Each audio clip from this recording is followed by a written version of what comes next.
Welcome to Creamer Media's Polity. I'm Amy Witherden. With me in the studio I have Noël Stott of the Institute for Security Studies to speak on his paper entitled Africa is now a zone free of nuclear weapons. The African Nuclear Weapon-Free Zone Treaty came into force with the 28th deposit of its ratification instrument on July 15, 2009 by Burundi, making Africa and indeed the entire southern hemisphere a nuclear weapons-free zone. Welcome, Noël. Thank you. Please detail for us the process involved in the completion of the Pelindaba Treaty in 1995 and its subsequent ratification. Well, as you said, the treaty needed 28 ratifications, which Burundi became the 28th in July. All African Union members have in fact signed the treaty, and they signed it in 1996 in Cairo. The treaty itself has a much longer history. The then OAU declared way back in 1961 as a result of the French nuclear tests in Algeria, I think, that there should be no testing or manufacture of nuclear weapons on the continent. So it has a very long history from 1961, signature 13 years ago, so it's only coming to force now. The Pelindaba Treaty is the treaty. Okay. Basically, it has that name because it was drafted at the Pelindaba facility outside of Pretoria. And that was a symbolic kind of gesture, in a sense, because that's where South Africa built its nuclear weapons, which, as you know, were dismantled in the early 1990s. What obligations does the treaty entail for African states, both those which have ratified and those which haven't? Well, it basically means that no African country can manufacture, produce, test, or even store nuclear weapons on its territory. And by Africa, we also include the adjacent islands, for example. Now, yes, there's a difference between signature and ratification. Ratification basically means that states are legally obliged not to do that.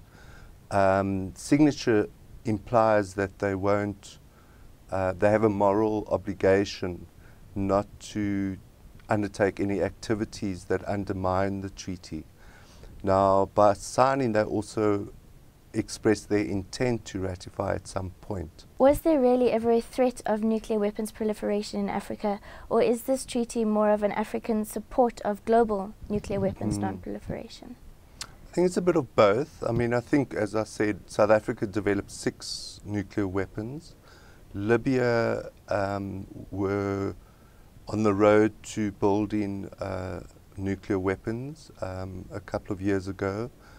And now I'm sure you know that Libya is now back in the international community after having stated categorically that they will not develop nuclear weapons. I think in the early 60s, I mean, when nuclear weapons were seen as a potential deterrent for attack by any country, I think Egypt, countries like Egypt, maybe even Nigeria, might have had intentions to develop nuclear weapons. But I think it's usually significant and symbolic now that this came into force this year, given there's a resurgence by the US, by the nuclear weapon states, to really begin discussions again about how to make the world nuclear weapon free, basically. Obama's speech in Prague in April was a major step forward. Although it's just rhetoric at the moment, there are other countries like the UK, France, who are slowly reducing the number of weapons that they have. Eventually, hopefully, the whole world will be nuclear free. What obligations does the African Treaty place on these nuclear weapon states? That's a good question, because in fact there are 3 additional protocols to the treaty which are aimed at the nuclear weapon states. Now, some of those nuclear weapon states have in fact signed and ratified those protocols. Others haven't, and I'll get to the others just now. But basically it means that or they are obliged to respect the status of the zone, of the nuclear weapon-free zone, They undertake not to attack, in this case, African countries with nuclear weapons. They are a bit controversial in the sense that, for example, the African Union regards the Canary Islands, for example, as a African territory.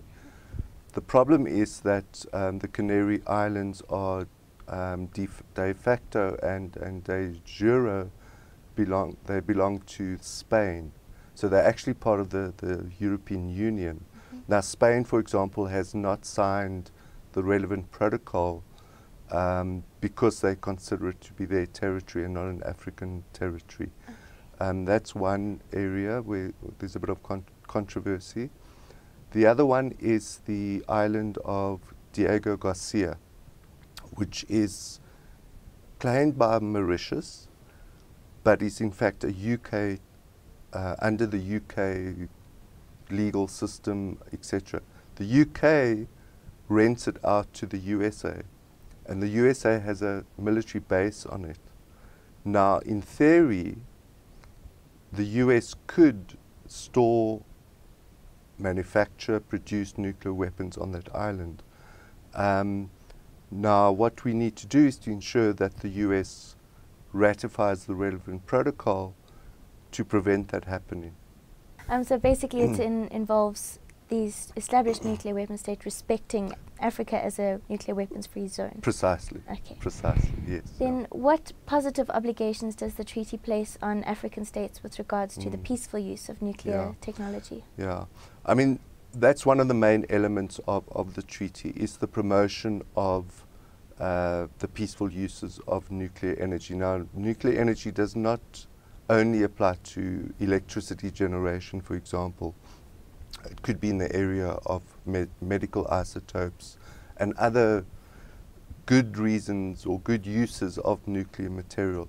And the treaty actually promotes the cooperation amongst African states to make better use of nuclear material.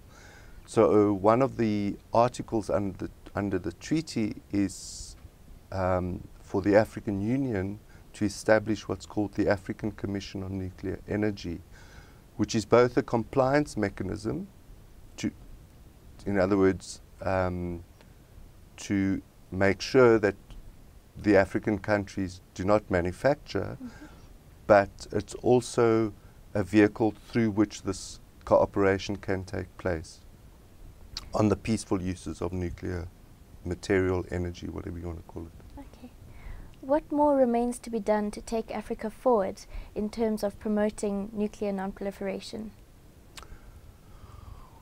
There's a lot to be done. I mean, one of the biggest threats, or perceived threats at least, is so-called terrorist groups or armed non-state actors getting hold of nuclear material on the African continent, whether it's raw material. Africa has quite a few uranium mines. So the countries now need to put in place measures that will prevent, let's call it, unauthorized access to nuclear material for non-peaceful purposes, whether it's by other states or non-states, actors like so-called terrorist groups. So that would be one of the big obligations now. And the African Union, could they encourage countries that have signed now to ratify? I think it's for all of us. I think that the African Union obviously does play a significant role. The African Union is the depository of the instrument and the instruments of ratification. But I think it's for states that have already ratified to encourage others to do so. And I think civil society has a crucial role in doing that as well. Great. Thank you, Noel. That was Noël Stott of the Institute for Security Studies speaking on Africa's Nuclear Non-Proliferation Treaty.